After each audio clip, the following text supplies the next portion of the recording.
At exactly 7:00 a.m. in the capital city of Burkina Faso, the silence broke. No warning, no press release, just a convoy of military trucks rolling toward a modest building on the edge of town. From the outside, it looked like any other office: beige walls, a foreign logo, a few quiet men in suits inside. But that morning, the truth came crashing in. Inside were encrypted phones, hard drives, documents all seized by uniformed officers. The building was a shell, the company a front. And the target Israel. For years, Prime Minister Benjamin Netanyahu had built a quiet web across Africa. Not with tanks or soldiers, but with contracts, intelligence sharing, and so-called aid carefully designed to harvest data, sway governments, and map the continent's untapped resources. Until now. Because last Thursday, President Ibrahim Traoré, known across the region simply as Troy, didn't just expose the network, he dismantled it. 7 Israeli-linked firms shut down in one morning. Surveillance equipment hauled away, foreign diplomats declared persona non grata, and no one, not France, not the US, not the EU, dared say a word. Traoré didn't issue threats, he issued action. And then he stood before the cameras and said just one sentence: Africa is not your blind spot anymore. So we ask you, is this the boldest stand against foreign interference Africa has ever seen? And more importantly, is this the beginning of something bigger? Let us know in the comments where you're watching from and what this moment means to you. Share this video if you believe Africa's silence no longer means consent. Subscribe to Heroic Africa if you believe the truth matters more than the headlines.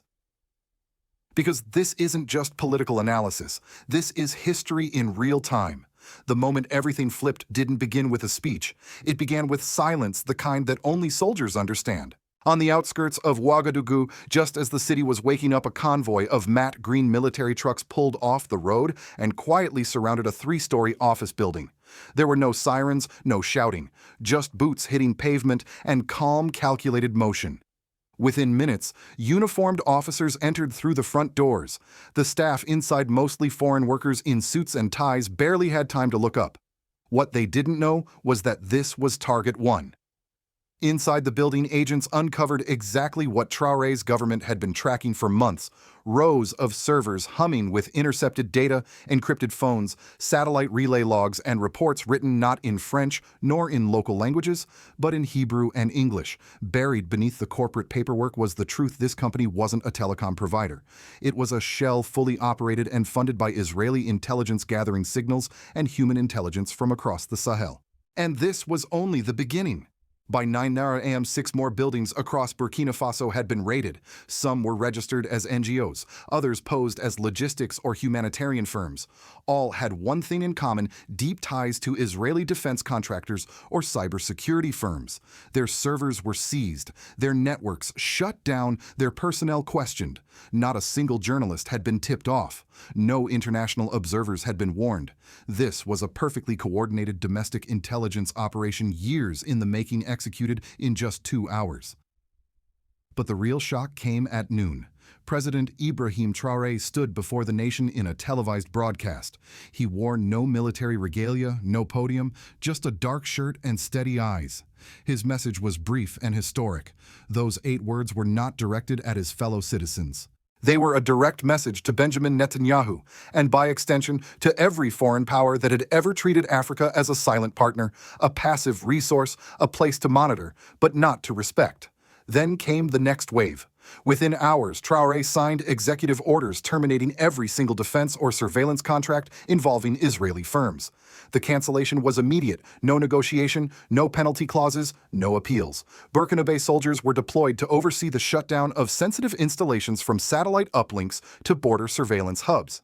At the same time, the government released a list of over 20 NGOs and private contractors accused of participating in data collection on behalf of foreign governments. These organizations were given 24 hours to leave the country. Several embassies received quiet visits from Burkina Faso's internal security forces. Diplomats suspected of acting as intelligence assets were politely and firmly asked to leave. But Traoré wasn't done.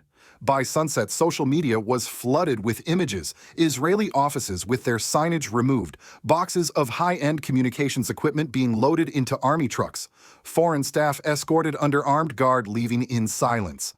There were no chants, No mobs, just a disciplined, state-led operation, surgical in intent, strategic in scale.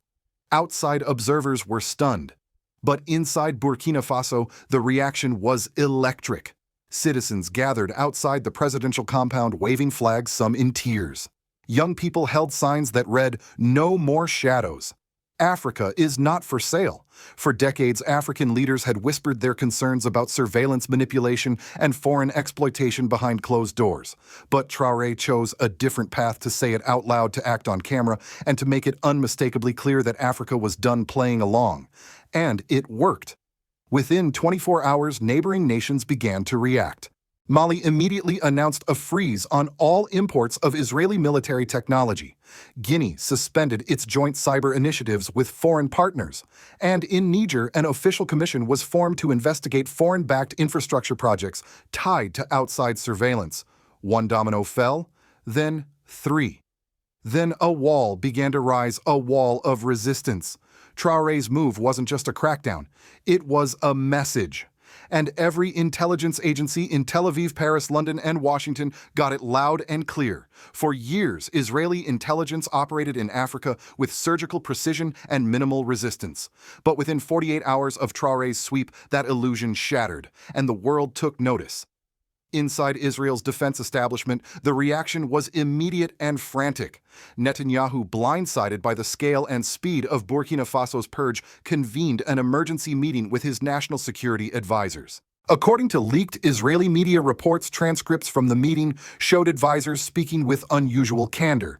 One advisor said bluntly, "This isn't about Burkina Faso anymore. He's building a wall against us." They were right, because Traoré's action wasn't just punitive, it was doctrinal. On the evening of the second day, Traoré appeared again on national television, this time with his Minister of Defense and Intelligence at his side. What he announced would become known as the Troy Doctrine, a three-pillar framework for continental counterintelligence resistance. Pillar 1, total transparency of foreign investments. No contracts signed in secret. Every foreign deal must be published and reviewed by a national oversight committee, no exceptions. Pillar 2, zero tolerance for undeclared intelligence operations. Any foreign agent caught operating without declared status would be detained, expelled, and their sponsor publicly named. Pillar 3, Pan-African cooperation to track and neutralize foreign interference.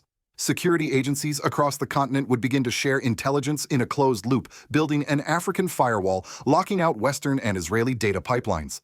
This wasn't just a domestic policy, it was a continental battle cry. And its symbolism was clear: Africa will no longer be monitored like a suspect. Africa will monitor itself. The announcement triggered what analysts in Tel Aviv feared most: a cascade effect. Within days, Mali's parliament passed emergency legislation canceling joint surveillance projects with foreign companies. Guinea's military leadership authorized the seizure of foreign telecommunications infrastructure for review.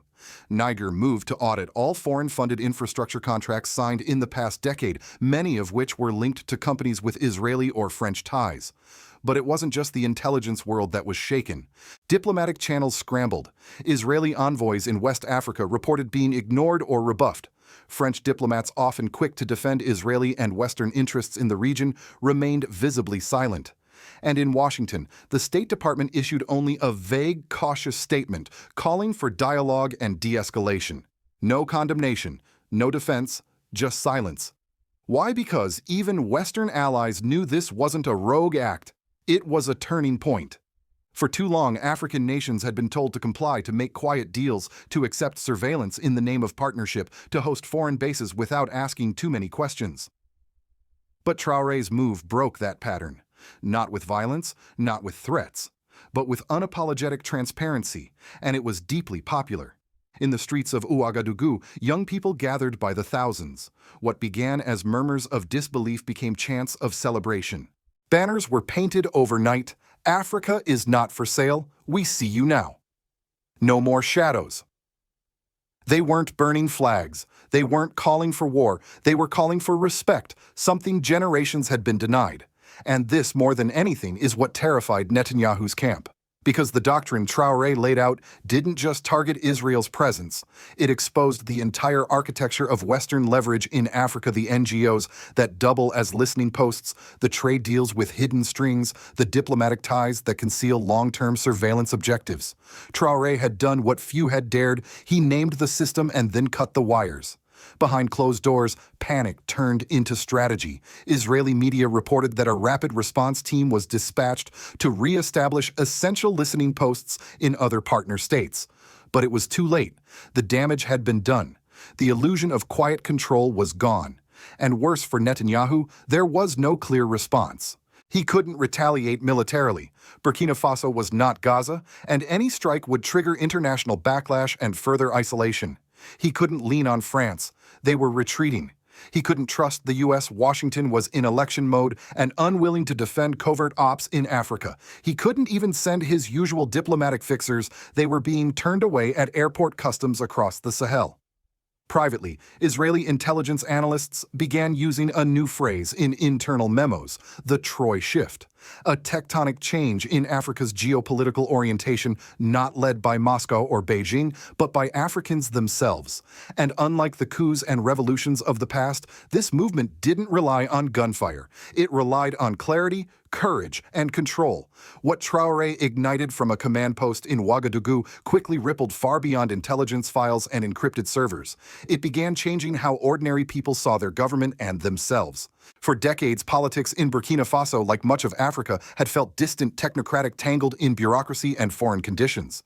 Many citizens saw elections brokered by outside observers, aid tied to foreign metrics, and laws drafted in conference rooms far from home. Leaders rose and fell, but the system never truly felt theirs. But this time was different. When news of the Israeli-linked raids broke, it wasn't through polished press conferences or foreign media headlines. It came from neighbors whispering on street corners, from soldiers refusing bribes, from photos of foreign staff being escorted out, heads down, guards firm but respectful. The people didn't see chaos, they saw control. And for the first time in years, they saw a government acting decisively for them, not on behalf of distant embassies. Crowds formed not out of anger, but affirmation. Markets buzzed with a sense of shared vindication. For once, the state wasn't just reacting to crisis. It was choosing its own battles, choosing to defend its information, its resources, its voice. Across the Capitol murals appeared overnight. One showed Traoré with his fist on a globe, beneath it the words, "We know who watched us. Now, we watch back." In interviews, mothers spoke of feeling proud their children were growing up in a time where Africa is finally speaking. Street vendors, tailors, and teachers described a shift not just in policy, but in posture. One man said, "We used to wonder who ruled us. Now we know who we are standing with." But the psychological shift wasn't limited to the streets. It swept through the corridors of the Burkinabe government itself. Mid-level officials, many long accused of cozying up to foreign NGOs for personal gain, found themselves under review. Traoré's Ministry of State Security launched a full audit of public-private partnerships signed in the last 10 years. At least 9 senior officials quietly resigned. Whispers of internal sabotage surfaced, and a special commission was formed to investigate whether past infrastructure leaks were deliberate. The message was clear: you're either with the people or you're out. In Parliament, something even more remarkable happened. A multi-party resolution introduced jointly by ruling and opposition MPs called for a national sovereignty review. It would investigate the country's economic, educational, technological, and even cultural dependencies on external actors. The goal wasn't isolationism, it was alignment to rebuild policies rooted in self-interest, not donor dictation. Opposition leaders who had previously criticized Traoré for being too radical were now applauding his clarity. One veteran MP who once championed increased Western security aid stated publicly, "What we mistook for recklessness was actually resolve." Traoré had shifted the center of gravity. He wasn't just consolidating power. He was redistributing it outward toward the people, away from NGO backrooms and into national debate, away from international donors and into local ownership. And while this new momentum was deeply empowering, it also came with resistance. Several Western-funded civil society groups issued warnings about deteriorating freedom of association. International outlets accused Traoré of undermining diplomatic norms. Some former allies abroad began speaking of Burkina Faso's drift toward populist authoritarianism. But on the ground, such critiques rang hollow. because the people weren't watching Traore suspend elections or jail opponents. They were watching him dismantle foreign espionage networks, cancel exploitative contracts, and speak openly about operations most leaders would only whisper about behind closed doors. And they were watching his consistency. This was not the first time Traore had defied powerful actors, but it was the most surgical, the most unflinching. And it was being felt not just in political chambers, but in the hearts of the very people long told to stay out of politics. A grandmother in Koudougou put it best, "We used to think silence kept us safe. Now we see silence kept us owned." That sentiment was echoed across town hall meetings, school assemblies, and local radio shows. Suddenly, the Troy Doctrine wasn't just a national security term. It was a civic mantra. It became a shorthand for self-respect, for accountability, for naming what was hidden and acting on it boldly. For the first time in a generation, the political became personal, not through propaganda, but through clarity and courage. In Washington, the mood was uneasy. Traore's actions hadn't triggered the usual flurry of condemnation from U.S. officials. There were no fiery press conferences, no sanctions, no emergency briefings at the United Nations. Just a brief statement from the State Department calling for restraint and continued diplomatic engagement. But behind closed doors, the tone was different. Burkina Faso, once considered a minor player in West Africa, was suddenly commanding outsized attention in intelligence circles. Not because of its economic might, but because of what Traore had done. He exposed the system, and he did it without firing a shot. At the Pentagon and Langley analysts debated a pressing question. If this model spreads, how many of our assets will remain intact? What troubled them most wasn't the loss of Israeli infrastructure. It was the precedent. A small African nation had expelled foreign surveillance, publicly rejected Western alignment, and still maintained internal order and popular support. No coup, no chaos, just calm sovereignty. That was dangerous not to U.S. security directly, but to the status quo. The very idea that an African nation could operate outside the bounds of traditional Western influence and inspire others to do the same triggered alarm bells in Brussels as well. Within the European Union, quiet meetings began surfacing about re-evaluating aid dependencies in the Sahel. Some diplomats warned that the EU's long-held assumptions about its soft power in Africa were eroding. A leaked internal briefing from the French Ministry of Foreign Affairs reportedly called the events in Burkina Faso a strategic rupture that must be contained. But how Israel, isolated and embarrassed, had few tools left. Military retaliation was off the table. Diplomatic leverage had collapsed. Media narratives, once easily shaped, now faced resistance online from African voices calling out hypocrisy and demanding accountability. The Global South was watching. In South America, commentators praised Traore's courage. In Asia, editorials in India and Indonesia began framing the moment as a model for resisting digital colonialism. Even within the African diaspora in the United States and Europe, a renewed energy emerged, a sense that sovereignty was no longer theoretical, but tactical. In that light, Traore's doctrine wasn't just anti-Israel or anti-West, it was pro-dignity. And that's what made it so disruptive. Because for decades, the West had viewed Africa through one lens: fragile, corrupt, and dependent. But now one of the youngest leaders on the continent had shattered that narrative with a doctrine, a strategy, and a sentence.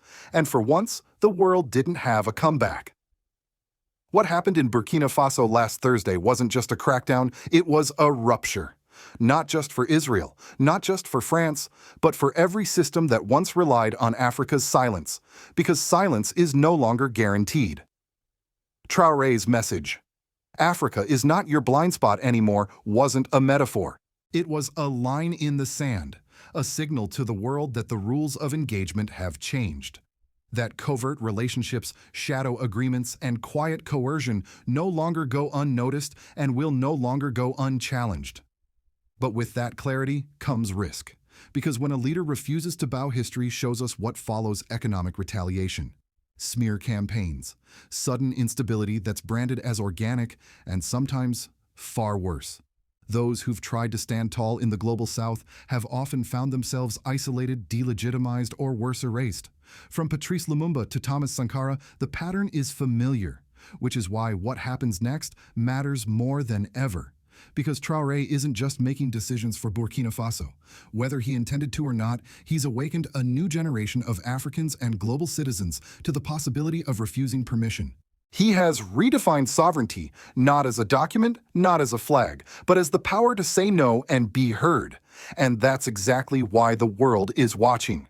So we leave you with these questions, Will. Other African leaders follow this model, or will they be pressured to abandon it? Will the West respond with humility, or with the same tools of pressure it always has?